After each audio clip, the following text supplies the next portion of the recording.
আসসালামু আলাইকুম, সবাইকে স্বাগতম করছি আজকে একটা ইম্পর্টেন্ট ভিডিওতে। তো যারা আসলে বিইউপিতে পড়াশোনা করতে চাচ্ছেন এবং বিইউপির খুবই রিসেন্টলি ইন্ট্রোডিউস করা এফওই ইউনিটে আসলে পড়াশোনা করা হচ্ছে যাদের লক্ষ্য, যদি আমি বলি সেটা হচ্ছে ফ্যাকাল্টি অফ ইঞ্জিনিয়ারিং, যেটা এটা বিইউপির বলা যেতে পারে লাস্ট ইয়ার হতে এটা অ্যাড হয়েছে। সো এই সম্পর্কে আপনাদের অনেকেরই আসলে অনেক জানার কিছু ছিল, যেটা আমাকে বলেছিলেন যে ভাইয়া যদি কোনো মাধ্যমে একটু জানানো যেত। তো আমরা 2025-26 যে ভর্তি বিজ্ঞপ্তি এটা আজকে অ্যানালাইসিস করবো এবং আপনাদের সাথে একটা ওয়ান টু ওয়ান কথাবার্তা বলতে যাচ্ছে যে আসলে কীভাবে কী ফুল প্রসেসটা কমপ্লিট হয়ে থাকে। সো এইসব ভিডিও পেতে অবশ্যই চ্যানেলটিকে সাবস্ক্রাইব করতে হবে, পাশাপাশি বেল আইকনটা অন করতে হবে। আর ইউটিউব ফেসবুকে দেখে থাকলে ওইখানে একটু ফলো করে দিয়ে ওখান থেকে আপনি নোটিফিকেশনটা অন করে রাখতে পারেন।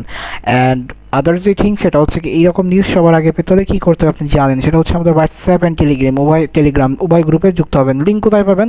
চ্যানেলের ডিসক্রিপশন অথবা ভিডিও ডিসক্রিপশন দেখতেই পারেন। সো চলেন, আমরা খুব বড়সড় একটা ইন্ট্রো দিয়েছি, আমরা জাস্ট ভিডিওতে জাম্প করি।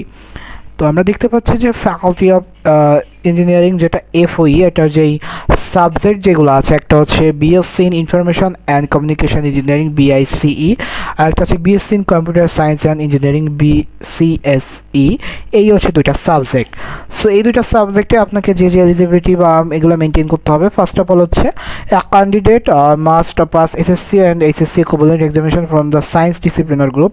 অবশ্যই আপনাকে সায়েন্সের স্টুডেন্ট হতে হবে and as per national curriculum, এবং আপনার এটা হচ্ছে ন্যাশনাল কারিকুলামের আন্ডারেই পড়াশোনা করতে হবে, not any other of private curriculum. Candidate from the science group must obtain GPA 9.00 out of 10, because আপনারা জানেন যে এসএসসিতে হচ্ছে 5 পয়েন্ট থাকে, এইচএসসিতে হচ্ছে 5 পয়েন্ট থাকে। সো 5 ইন্টু 5 প্লাস 5 হয় হচ্ছে 10। সো 10-এর ভিতরেও আপনাকে আউট অফ 10 আপনাকে 9 পেতেই হবে জিপিএ। সো এইটা তো আপনার must. And SSC equivalent and SSC equivalent যেটা আছে with a minimum A grade in physics chemistry mathematics, আপনাকে ফিজিক্স কেমিস্ট্রি অ্যান্ড ম্যাথামেটিক্স এই তিনটা সাবজেক্ট অ্যাট লিস্ট এ পেতে হবে, আর minimum A minus in English, এটা হচ্ছে আপনার এসএসসি লেভেলের ক্ষেত্রে। আর যারা ও লেভেল এ লেভেল থেকে পরীক্ষা দেবেন তাদের ক্ষেত্রে বুঝিয়ে বরাবরের মতোই 5টা সাবজেক্ট অ্যান্ড 2টা সাবজেক্ট মোট মিলিয়ে 26.5 এখন গ্রেড পয়েন্ট এখানে দেওয়া আছে। আপনারা এটাও দেখতে পারেন এবং ইন্টারন্যাশনাল স্টুডেন্টের জন্য যেই কাজ করবে সেটাও আপনাকে এখানে দেওয়া আছে। সো এটা আপনারা চাইলে একটু পজ করে দেখে নিতে পারেন। আমরা চলে এসেছি যেটা পরবর্তী, সেটা হচ্ছে candidate will have to sit for one hour written exam just like MCQ. এখানে হচ্ছে 60 মার্কের আপনার একটা পরীক্ষা হবে। সো আপনাকে প্রথমত যে শর্তটা ইনশিয়ার করতে হবে সেটা হচ্ছে আপনাকে সায়েন্স ব্যাকগ্রাউন্ডের হতে হবে। সেকেন্ড অফ অল হচ্ছে আপনার জিপিএ 9 থাকতে হবে আউট অফ 10।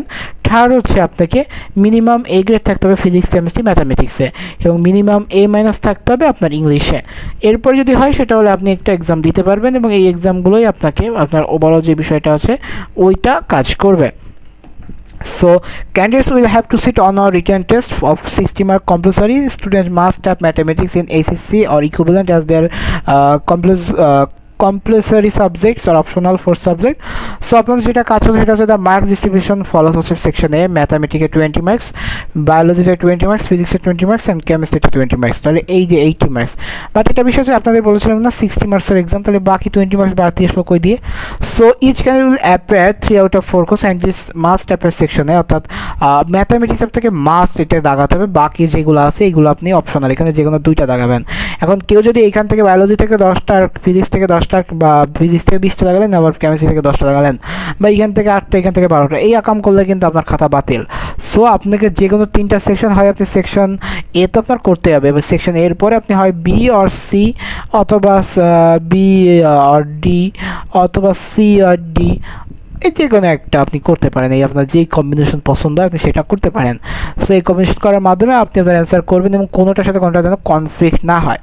এবং ওভারঅল যে বিষয়গুলো সেটা তো আপনাদের সাথে আলোচনা করলাম। এখন যেটা কথা হচ্ছে সেটা হচ্ছে আদৌ এটা কতটা আপনার কাছে ইফেক্টিভ নেবে। সো এটা হচ্ছে বিউপির একটা খুব বলা যেতে পারে খুবই নিউলি একটা ইউনিট, এবং যেটা ফ্যাকাল্টি অফ ইঞ্জিনিয়ারিং, এটা আমার জানার মধ্যে বিগত 2-1 বছর এটা হচ্ছে চালু হয়েছে। সো এইটা তাদের আসলে খুবই পটেনশিয়ালি আগাবে, এবং বিউপি আসলে যেহেতু ঢাকার ভিতরে, দ্বিতীয়ত এখানে কোনো রাজনৈতিকের কোনো আশা নেই, কারণ এখানে হচ্ছে অরাজনৈতিক ক্যাম্পাস, তৃতীয়ত হচ্ছে এখানে আপনার কোনো সেশন জট নেই, এবং খুবই মিরপুর ক্যান্টনমেন্টের ভিতর খুবই এটা সুসজ্জিত ক্যাম্পাস একদম। বিওপি এমআইএসটি ওদেরও যে যা আছে, তারপর হচ্ছে এমআইএসটি আছে, ওদের যে আর্মি মেডিকেল আছে, অর্থাৎ এখানে অনেক কিছু আছে। ওদের ওই ক্যান্টনমেন্টে ঢুকলেই ওভারঅল সব কিছু দেখতে পারবেন, এবং খুবই সুসজ্জিতভাবে ওদের ক্লাসরুমগুলো, টিচারগুলো ওদের খুবই বলা যেতে পারে যে ওয়েল নন টিচার, ওরা খুবই ফ্যাকাল্টি ওদের খুব স্ট্রং, ওদের যারা স্টুডেন্টরা টপ টপ স্টুডেন্ট আছে তাদেরই তারা ফ্যাকাল্টি হিসেবে অ্যাপয়েন্ট করে। সো আপনি চাইলেই এই লাইনে যেতে পারেন এবং আপনার ক্ষেত্রে কিন্তু একটা এক্সট্রা অপরচুনিটি ক্রিয়েট হচ্ছে। আপনার মনে করতে পারেন যে আমি একটা পরীক্ষা দিব, জাস্ট একটা এক্সাম, আমার কোনো ধরনের কোনো প্র্যাকটিস হলো, বাট আমি বলবো সেটার থেকে আপনি যদি ফুল প্রিপারেশন একটা এক্সাম দেন, আমার মতে এটা আপনাকে কিন্তু একটা বুস্ট আপ দেবে। আর অ্যাডমিশন লাইফে আসলে বা অ্যাডমিশন সিজনে যতটা বুস্ট আপ আপনি হতে পারবেন ততটাই আপনার আউটকামটা বের হয়ে আসবে। কজ যতটা আউটকাম আপনি না বের করে আনতে পারবেন, আপনি কিন্তু আপনার দ্বারা সেই বিষয়টা আপনি বের করতে পারবেন না। কজ আপনি যে জিনিসটা চাচ্ছেন, যে আপনি যে বিষয়টাকে নিয়ে আপনি উঠতে চাচ্ছেন, আপনার মূলত তো কাজই ওইটা। সো পড়াশোনার পাশাপাশি যে জিনিসটা আপনাকে এটা অবশ্যই মাথায় রাখতে হবে যে কী করে আমি এটাকে এক্সিকিউট করব। সো এই ছিল ওভারঅল এফও ইউনিটের সার্কুলার A to Z। তো দেখা হচ্ছে পরবর্তী কোনো বিশ্ববিদ্যালয়ের কোনো সার্কুলার বা কোনো ধরনের কোনো ভিডিওতে। সে আপনি সকলে সুস্থ থাকবেন, সুন্দর থাকবেন, পড়াশোনার সাথে থাকবেন।